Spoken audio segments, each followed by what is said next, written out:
Halo, perkenalkan nama saya Salsabila Nur Aida dengan NIM 2210304042 dari Prodi S1 Kebidanan tingkat 3 semester 5. Di sini saya akan memaparkan sedikit materi terkait anemia pada remaja putri.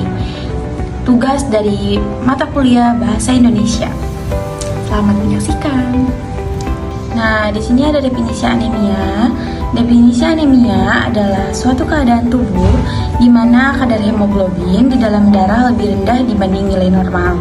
Anemia biasanya disebut juga dengan kekurangan darah, tepatnya adalah kekurangan sel darah merah atau eritrosit. Kadar normal hemoglobin pada remaja putri berusia 12-15 tahun adalah 12 gram per desiliter.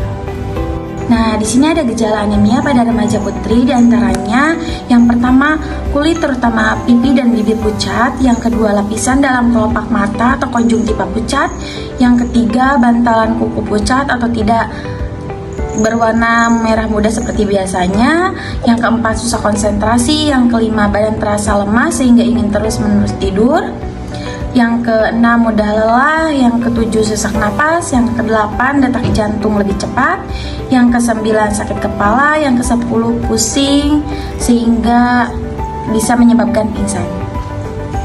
Lalu ada penyebab anemia pada remaja putri. Nah, di sini penyebab anemia pada umumnya karena kekurangan pengetahuan tentang anemia, kekurangan zat besi, asam folat, vitamin B12, dan vitamin A.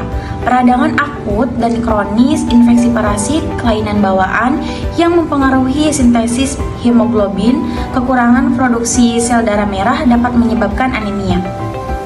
Kemudian di sini ada dampak anemia.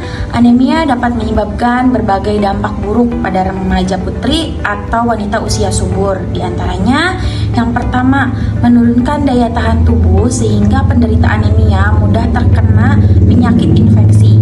Yang kedua, menurunnya kebugaran dan ketangkasan berpikir karena kurangnya oksigen ke sel otot dan ke sel otak. Yang ketiga, menurunnya prestasi belajar dan produktivitas kerja atau kinerja. Nah, selanjutnya ada pencegahan anemia. Di sini upaya pencegahan dan penanggulangan anemia dilakukan dengan memberikan asupan zat besi yang cukup ke dalam tubuh untuk meningkatkan pembentukan hemoglobin. Nah, yang pertama, meningkatkan asupan makanan sumber zat besi, yaitu pola makan bergizi seimbang yang terdiri dari aneka ragam makanan, terutama sumber pangan hewani dan kaya akan zat besi. Yang kedua, ada fortifikasi bahan makanan dengan zat besi. Nah, penambahan zat besi dilakukan pada industri pangan. Untuk itu disarankan membaca label kemasan untuk mengetahui apakah bahan makanan tersebut sudah difortifikasi dengan zat besi. Selanjutnya yang ketiga adalah suplementasi zat besi.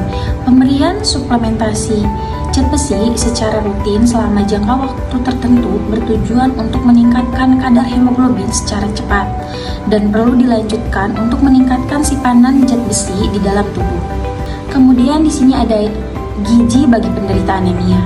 Makanan seimbang harus memiliki kandungan gizi yang sesuai dengan asupan gizi yang dibutuhkan oleh tubuh. Berikut ini adalah zat besi yang dibutuhkan untuk pembentukan sel darah merah di dalam tubuh. Yang pertama ada protein.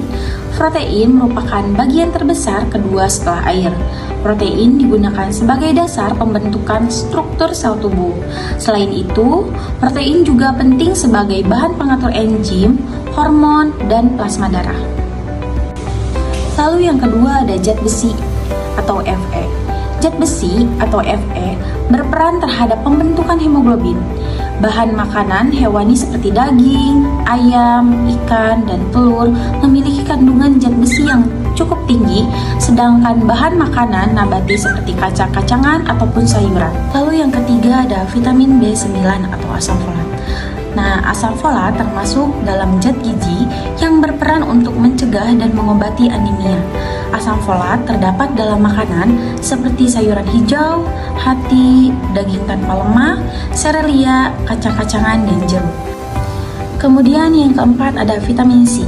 Vitamin C berperan dalam sistem kekebalan tubuh, yaitu bermanfaat mendorong sel darah putih dan antibodi interferon untuk melindungi tubuh dari virus dan sel kanker.